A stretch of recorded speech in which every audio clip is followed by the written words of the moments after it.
বহুরূপী লিখেছেন সুবোধ ঘোষ। হরিদার কাছে আমরা এই গল্প করে বললাম, শুনেছেন হরিদা, কি কাণ্ড হয়েছে? উনানের মুখে ফু দিয়ে আর অনেক ধোঁয়া উড়িয়ে নিয়ে হরিদা এবার আমাদের কথার জবাব দিলেন, না, কিছুই শুনিনি। জগদীশবাবু যে কি কাণ্ড করেছেন শুনেছেনই হরিদা? হরিদা, না রে ভাই, বড় মানুষের কাণ্ডের খবর আমি কেমন করে শুনব? আমাকে বলবেই বাকে। 7 দিন হল এক সন্ন্যাসী এসে জগদীশবাবুর বাড়িতে ছিলেন। খুব উঁচু দরের সন্ন্যাসী, হিমালয়ের গুহাতে থাকেন। সারা বছরে শুধু একটি হরিতকি খান, এছাড়া আর কিছুই খান না। সন্ন্যাসীর বয়সও 1000 বছরের বেশি বলে অনেকেই মনে করেন। হরিদা, সন্ন্যাসী কি এখনও আছেন? না, চলে গিয়েছে, আক্ষেপ করেন হরিদা। থাকলে একবার গিয়ে পায়ের ধুলো নিতাম। তা পেতেন না হরিদা, সে ভয়ানক দুর্লভ জিনিস। শুধু ওই একা জগদীশবাবু ছাড়া আর কাউকে পায়ের ধুলো নিতে দেননি সন্ন্যাসী। হরিদা, কেন? জগদীশবাবু একজোড়া কাঠের খড়মে সোনার বোল লাগিয়ে সন্ন্যাসীর পায়ের কাছে ধরলেন। তখন বাধ্য হয়ে সন্ন্যাসী পায়ে গিয়ে দিলেন, নতুন খড়ম পড়লেন, আর সেই ফাঁকে জগদীশবাবু পায়ের ধুলো নিয়েছিলেন। হরিদা, বাহ, এ তো বেশ মজার ব্যাপার। হ্যাঁ, তাছাড়া সন্ন্যাসীকে বিদায় দেবার সময় জগদীশবাবু 100 টাকার একটা নোট জোর করে সন্ন্যাসীর ঝোলার ভেতরে ফেলে দিলেন। সন্ন্যাসী হাসলেন আর চলে গেলেন। গল্প শুনে খুব গম্ভীর হয়ে গেলেন হরিদা। অনেকক্ষণ চুপ করে রইলেন। আমরা কি বলছি বা না বলছি সেদিকে হরিদার কোনো কান নেই। হরিদার উনানের আগুন তখন বেশ গনগনে হয়ে জ্বলছে। আমাদের চায়ের জন্যে 1 হাঁড়ি ফুটন্ত জল নামিয়ে দিয়েই হরিদা তার ভাতের হাঁড়িটাকে উনানে চড়ালেন। শহরের সবচেয়ে সরু এই গলিটার ভেতরে এই ছোট্ট ঘরটাই হরিদার জীবনের ঘর, আর আমাদের 4 জনের সকাল সন্ধ্যার আড্ডার ঘর। চা, চিনি আর দুধ আমরাই নিয়ে আসি। হরিদা শুধু তার উনানের আগুনের আছে জল ফুটিয়ে দেন। খুবই গরিব মানুষ হরিদা, কিন্তু কাজ করতে হরিদার প্রাণের মধ্যেই যেন একটা বাধা আছে। ইচ্ছে করলে কোনো অফিসের কাজ কিংবা কোনো দোকানের বিক্রিওয়ালার কাজ পেয়ে যেতে পারেন হরিদা, কিন্তু ওই ধরনের কাজ হরিদার জীবনের পছন্দই নয়।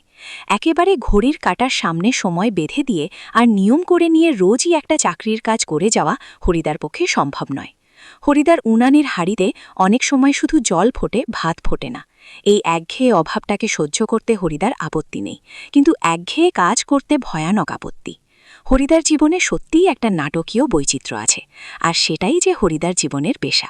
হরিদা মাঝে মাঝে বহুরূপী সেজে যেটুকু রোজগার করেন তাতেই তার ভাতের হাঁড়ির দাবি মিটিয়ে দিতে চেষ্টা করেন।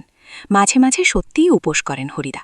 তারপর একদিন হঠাৎ আবার এক সকালে কিংবা সন্ধ্যায় বিচিত্র ছদ্মবেশে অপরূপ হয়ে পথে বের হয়ে পড়েন।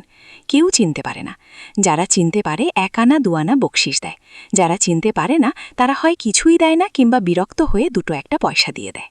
একদিন চকের বাসস্ট্যান্ডের কাছে ঠিক দুপুরবেলা একটা আতঙ্কের হল্লা বেজে উঠেছিল। একটা উন্মাদ পাগল, তার মুখ থেকে লালা ঝুলো পড়ছে, চোখ দুটো কটকটে লাল। তার কোমরে একটা ছেঁড়া কম্বল জড়ানো, গলায় টিনের কৌটার একটা মালা। পাগলটা একটা থান ইট হাতে তুলে নিয়ে বাসের উপরে বসা যাত্রীদের দিকে তেড়ে যাচ্ছে। চেঁচিয়ে উঠছে যাত্রীরা, 2-1 পয়সা ফেলেও দিচ্ছে। একটু পরই বাসের ড্রাইভার কাশীনাথ ধমক দেয়, খুব হয়েছে হরি, এইবার সরে পড়, অন্যদিকে যাও।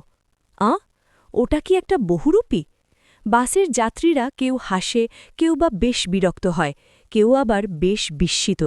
সত্যি খুব চমৎকার পাগল সাজতে পেরেছে তো লোকটা।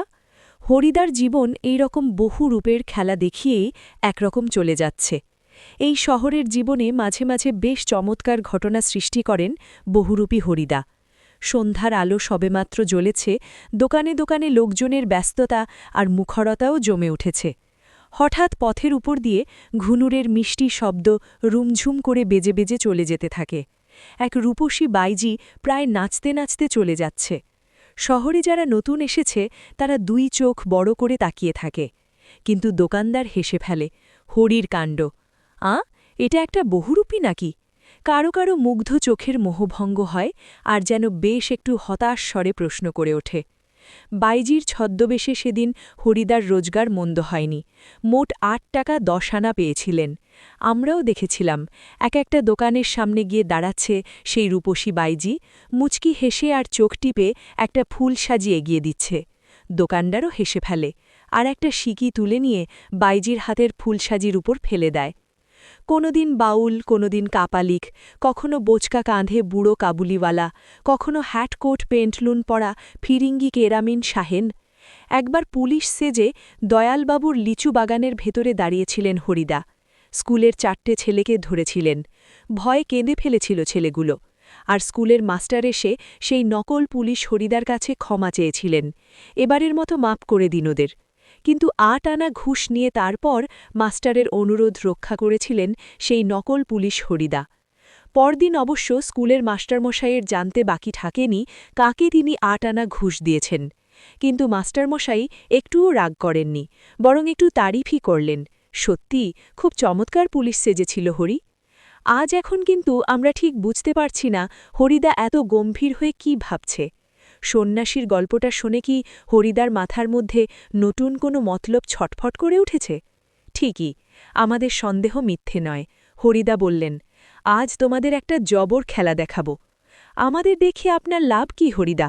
আমাদের কাছ থেকে একটা সিগারেটের চেয়ে বেশি কিছু তো পাবেন না। হরিদা, না, ঠিক তোমাদের দেখাবো না, আমি বলছি তোমরা সেখানে থেকো, তাহলে দেখতে পাবে। কোথায়? হরিদা, আজ সন্ধ্যায় জগদীশবাবুর বাড়িতে। হঠাৎ জগদীশবাবুর বাড়িতে খেলা দেখাবার না আপনার এত উৎসাহ জেগে উঠল? হরিদা হাসেন, মোটা মতন কিছু আদায় করে নেব, বুঝতেই তো পারছ, পুরো দিনটি রূপ ধরে ঘুরে বেরিয়েও 2-3 টাকার বেশি হয় না। একবার বাইজি সেজে অবশ্য কিছু বেশি পাওয়া গিয়েছিল, কিন্তু ওতেই বা কী হবে? ঠিকই বলেছেন হরিদা, সপ্তাহে বড়জোর একটা দিন বাইজি সেজে পথে বের হন হরিদা, কিন্তু তাতে 7 দিনের পেট চলবার মতো রোজগার হয় না। হরিদা বলেন, না, এবার আর কাঙালের মতো হাত পেতে বকশিস নেওয়া নয়, এবার মারি তো হাতি, লুঠি তো ভাণ্ডার, একবারই যা ঝেলে নেব তাতে আমার সারা বছর চলে যাবে। কিন্তু সে কি করে সম্ভব? জগদীশবাবু ধনী মানুষ বটে, কিন্তু বেশ কৃপণ মানুষ। হরিদাকে একটা যোগী, সন্ন্যাসী কিংবা বৈরাগী সাজতে দেখে কত আর খুশি হবেন জগদীশবাবু? আর খুশি হলেই বা কত আনা বকশিস দেবেন? 5 আনার বেশি তো নয়। হরিদা বলেন, তোমরা যদি দেখতে চাও তবে আজ ঠিক সন্ধ্যাতে জগদীশবাবুর বাড়িতে থেকো।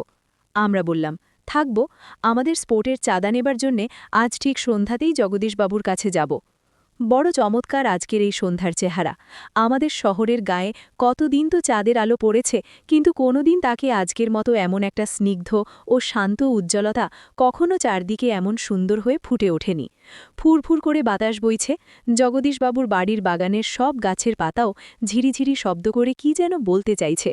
জগদীশবাবুর বাড়ির বারান্দাতে মস্ত বড় একটা আলো জ্বলছে, সেই আলোর কাছে একটা চেয়ারের উপর বসে আছেন জগদীশবাবু। সাদা মাথা, সাদা দাড়ি, সৌম্য, শান্ত ও জ্ঞানী মানুষ জগদীশবাবু। আমরা আমাদের স্পোর্টের চাঁদার খাতাটিকে জগদীশবাবুর হাতে তুলে দিয়ে দাঁড়িয়ে আছি। চমকে উঠলেন জগদীশবাবু। বারান্দার সিঁড়ির দিকে তাকিয়ে জগদীশবাবুর 2 বিস্মিত চোখ অপলোক হয়ে গেল। আমরাও চমকে উঠেছি বইকি, আশ্চর্য হয়েছি, একটু ভয়ও পেয়েছি, কারণ সত্যিই যে বিশ্বাস করতে পারছি না। সিঁড়ির কাছে এসে যে দাঁড়িয়েছে সে কি সত্যি হরিদা? ও চেহারা কি সত্যি কোনো বহুরূপের হতে পারে? জটাজুটোধারী কোনো সন্ন্যাসী নয়, হাতে কমণ্ডলও নেই, চিমটে নেই, মৃগচর্মের আসনও সঙ্গে নেই, গৈরিক সাজও নেই, আদর গা, তার ওপর একটি ধবধবে সাদা উত্তরীয়, পরনে ছোট বহরের একটি সাদা থান, মাথায় ফুরফুর করে উঠছে শুকনো সাদা চুল, ধুলো মাখা পা, হাতে একটা ঝোলা, সে ঝোলার ভেতরে শুধু একটা বই, গীতা। গীতা বের করে কি যেন দেখলেন এই আগন্তুক, তারপর নিজের মনেই হাসলেন। আগন্তুক এই মানুষটি যেন এই জগতের সীমার ওপার থেকে হেঁটে হেঁটে চলে এসেছেন। শীর্ণ শরীরটাকে প্রায় অশরীরী একটা চেহারা বলে মনে হয়। কি অদ্ভুত উদাত্ত, শান্ত ও উজ্জ্বল একটা দৃষ্টি এই আগন্তুকের চোখ থেকে ঝরে পড়ছে। উঠে দাঁড়ালেন জগদীশবাবু। আসুন। আগন্তুক হাসেন, আপনি কি ভগবানের চেয়েও বড়?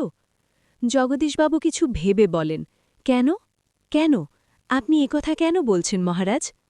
আমি মহারাজ নই, আমি এই সৃষ্টির মধ্যে এক কণা ধুলি, কিন্তু আপনি বোধহয় 11 লক্ষ টাকার সম্পত্তির অহংকারে নিজেকে ভগবানের চেয়েও বড় বলে মনে করেন, তাই ওখানেই দাঁড়িয়ে আছেন, নেমে আসতে পারছেন না। সেই মুহূর্তে সিঁড়ি ধরে নেমে যান জগদীশবাবু। আমার অপরাধ হয়েছে, আপনি রাগ করবেন না। আগন্তুক আবার হাসেন। আমি বিরাগী, রাগ নামে কোনো রিপু আমার নেই। ছিল একদিন, সেটা পূর্বজন্মের কথা। জগদীশবাবু, বলুন, এখন আপনাকে কিভাবে সেবা করব? বিরাগী বলেন, ঠান্ডা জল চাই, আর কিছু চাই না। ঠান্ডা জল খেয়ে নিয়ে হাঁপ ছাড়েন বিরাগী। এদিকে ভবতাস আমার কানের কাছে ফিসফিস করে, না না, হরিদা নয়, হতেই পারে না, অসম্ভব, হরিদার গলার স্বর এরকমেরই নয়। বিরাগী বলেন, পরম সুখ কাকে বলে জানেন? সব সুখের বন্ধন থেকে মুক্ত হয়ে যাওয়া। ভবতোষ কানের কাছে মুখ এগিয়ে দিয়ে অনাদি বলে, শুনছে তা? এসব ভাষা কি হরিদার মুখের ভাষা হতে পারে? জগদীশবাবু ততক্ষণে সিঁড়ির উপর বসে পড়েছেন। বোধহয় বিরাগীর পা স্পর্শ করার জন্যে তার হাত দুটো ছটপট করতে শুরু করেছে। জগদীশবাবু বলেন, আমার এখানে কয়েকটা দিন থাকুন বিরাগীজি, আপনার কাছে এটা আমার প্রাণের অনুরোধ। 2 হাত জোর করে বিরাগীর মুখের দিকে তাকিয়ে থাকেন জগদীশবাবু। বিরাগী হাসেন। বাইরে খোলা আকাশ থাকতে আর ধরিত্রীর মাটিতে স্থান থাকতে আমি এক বিষয়ের দালানবাড়ির ঘরে থাকব কেন বলতে পারেন? বিরাগীজি, জগদীশবাবুর গলার স্বরের আবেদন করুণ হয়ে ছলছল করে। বিরাগী বলেন, না, আপনার এখানে জল খেয়েছি এই যথেষ্ট। পরমাত্মা আপনার কল্যাণ করুন, কিন্তু আপনার এখানে থাকা আমার পক্ষে সম্ভব নয়। জগদীশবাবু, তবে অন্তত একটু কিছু আজ্ঞা করুন, যদি আপনাকে কোনো... না না, আমি যার কাছে পড়ে আছি তিনি আপনার চেয়ে কিছু কম নয়, কাজেই আপনার কাছে আমার তো কিছু চাইবার দরকার হয় না। জগদীশবাবু, তবে কিছু উপদেশ শুনিয়ে যান বিরাগী, নইলে আমি শান্তি পাব না। বিরাগী, ধন জন যৌবন কিছুই নয় জগদীশবাবু, ওসব হল সুন্দর সুন্দর এক একটি বঞ্চনা। মন প্রাণের সব আকাঙ্ক্ষা নিয়ে শুধু সেই একজনের আপন হতে চেষ্টা করুন, যাকে পেলে এই সৃষ্টির সব ঐশ্বর্য পাওয়া হয়ে যায়। আচ্ছা, আমি চলি। জগদীশবাবু বলেন, আপনি 1টা মিনিট থাকুন বিরাগীজি। সিঁড়ির ওপরে অচঞ্চল হয়ে 1টা মিনিট দাঁড়িয়ে রইলেন বিরাগী। আজকের চাঁদের আলোর চেয়েও স্নিগ্ধ হয়ে অদ্ভুত এক জ্যোৎস্না যেন বিরাগীর চোখ থেকে ঝরে পড়ছে। ভবতোষ ফিসফিস করে, না না, ওই চোখ কি হরিদার চোখ হতে পারে? অসম্ভব। জগদীশবাবুর হাতে একটা থলি, থলির ভিতরে নোটের তাড়া। বিরাগীর পায়ের কাছে থলিটাকে রেখে দিয়ে ব্যাকুল স্বরে প্রার্থনা করেন জগদীশবাবু, এই প্রণামী, এই সামান্য 101 টাকা গ্রহণ করে আমাকে শান্তি দান করুন বিরাগীজি, আপনার তীর্থ ভ্রমণের জন্য এই টাকা আমি দিলাম। বিরাগী হাসেন, আমার বুকের ভিতরেই যে সব তীর্থ, ভ্রমণ করে দেখবার তো কোনো দরকার হয় না। জগদীশবাবু, আমার অনুরোধ বিরাগীজি। বিরাগী বলেন, আমি যেমন অনায়াসে ধুলো মারিয়ে চলে যেতে পারি তেমনই অনায়াসে সোনাও মারিয়ে চলে যেতে পারি। বলতে বলতে সিঁড়ি থেকে নেমে গেলেন বিরাগী। 101 টাকার থলিটা সিঁড়ির উপরেই পড়ে রইল।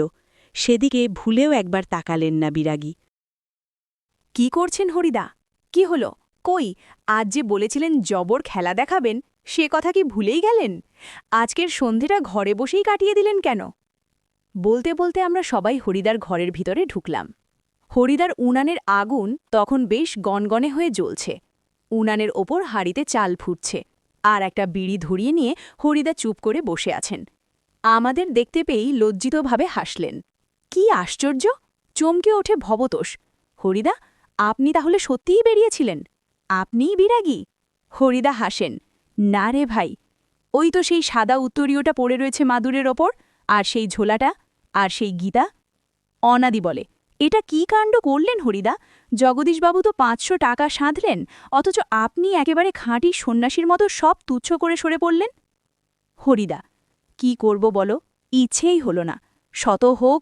ভবতোষ, কি? হরিদা, শত হোক, একজন বিরাগী সন্ন্যাসী হয়ে টাকা ফাঁকা কি করে স্পর্শ করি বলো? তাতে যে আমার ঢং নষ্ট হয়ে যায়। কি অদ্ভুত কথা বললেন হরিদা। হরিদার এ কথার সঙ্গে তর্ক চলে না, আর বুঝতে অসুবিধে নেই। হরিদার জীবনের ভাতের হাড়ি মাঝে মাঝে শুধু জল ফুটিয়েই সারা হবে। অদৃষ্ট কখনো হরিদার এই ভুল ক্ষমা করবে না। অনাদি বলে, কিন্তু আপনি কি জগদীশবাবুর কাছে গিয়ে আর কখনো... চেঁচিয়ে হেসে ওঠেন হরিদা, যাবই তো, না গিয়ে উপায় কি? গিয়ে অন্তত বকশিসটা তো দাবি করতে হবে। বকশিস? চেঁচিয়ে ওঠে ভবতোষ, সেটা তো বড়জোর ৮ আনা কিংবা ১০ আনা। হরিদা বিড়ি মুখে দিয়ে লজ্জিতভাবে হাসেন।